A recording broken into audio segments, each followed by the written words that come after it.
Hello, everyone, and welcome back to Speak Easy English. I'm Emily, and I'm super excited about today's topic. And I'm Tommy. Thanks for joining us. Today's episode is all about real-life English, the kind of phrases you can use every single day. Exactly. If you've ever struggled to find the right words during a conversation, or hesitated because you weren't sure what to say, you're definitely not alone. A lot of English learners spend years learning vocabulary and grammar.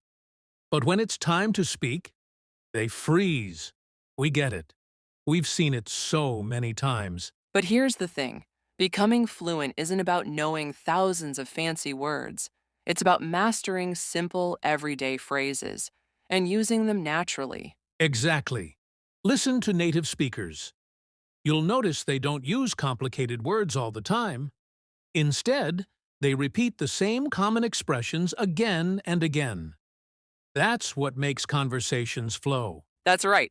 Think of how you learned your first language. You didn't start with grammar rules. You listened, repeated, and used real life phrases. So today, we're going to help you do exactly that. With 10 essential English phrases that we personally use every single day. And we'll show you how to use them naturally, with real examples, quick practice tips, and even a few fun stories.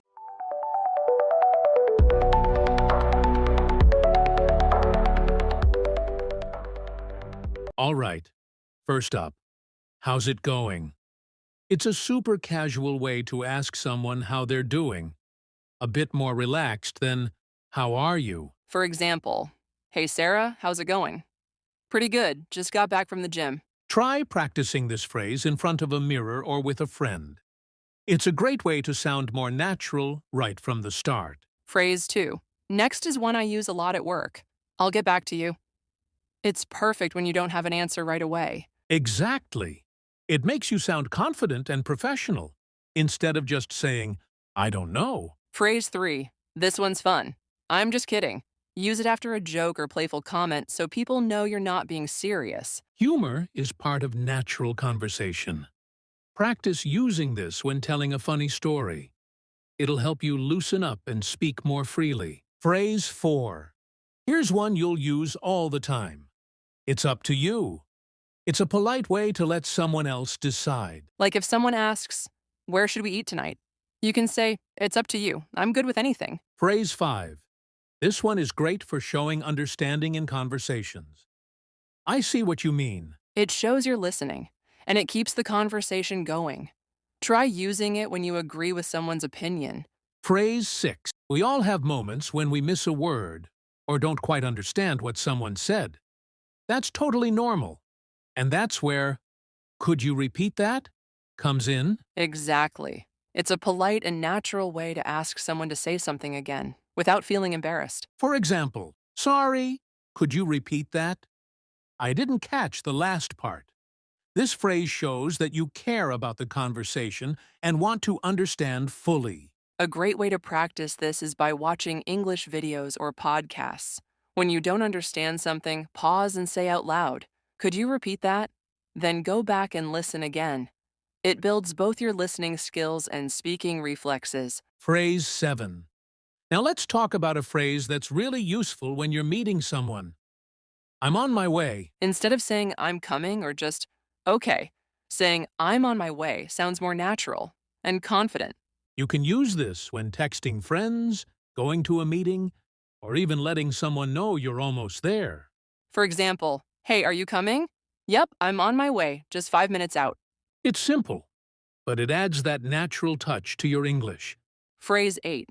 That sounds great. Here's one that adds energy and enthusiasm to your conversations. "That sounds great." Instead of replying with a plain, yes, this phrase shows you're excited or happy about a suggestion. For example, "Do you want to grab coffee later?" "That sounds great. I could really use a break." This phrase helps you sound more engaged and positive, both of which are important for friendly, natural communication. Phrase 9. Never mind.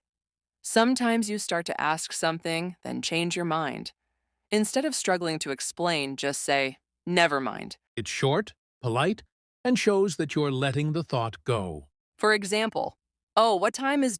Oh, wait, never mind. I just remembered. It's one of those phrases that native speakers use all the time.